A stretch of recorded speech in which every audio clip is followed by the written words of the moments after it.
সিরাজগঞ্জের সলঙ্গায় দাঁতপুর জামাই রোড ক্ষীরার আড়তে ক্ষীরা বিক্রির ধুম পড়লেও ন্যায্য দাম না পাওয়ায় বিপাকে পড়েছে ক্ষীরা চাষিরা।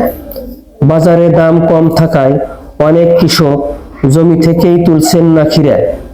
লোকসানের আশঙ্কায় কেউ কেউ জমিতেই ক্ষীরা ফেলে রেখে চলে যাচ্ছেন।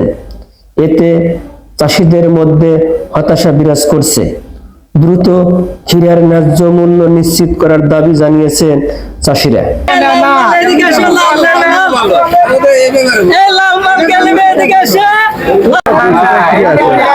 এখন বেচবেন না বলে কি করা যাবো? না না না না, বেচা যায় না তো, বেচা যায় না, নিয়ে কি করবো?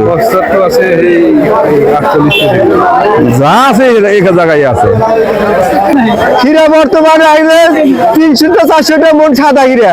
ক্ষীরা লাগলে প্রত্যেক খাতা লাগলে প্রত্যেক খাতে যাতে কামলার দাবি হয় না, হয়তো অন্য কিছু হয়েছে গাড়ি ভাড়া দূরে থাক।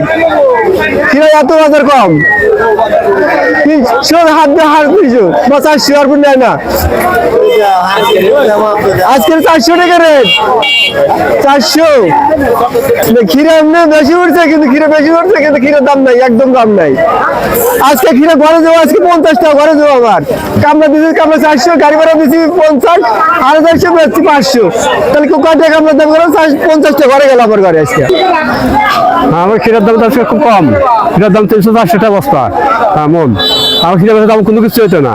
হ্যাঁ, কামলার দাম তো তোলার দামই হতো না, এই দামই হতো না। বাজার একদম খারাপ।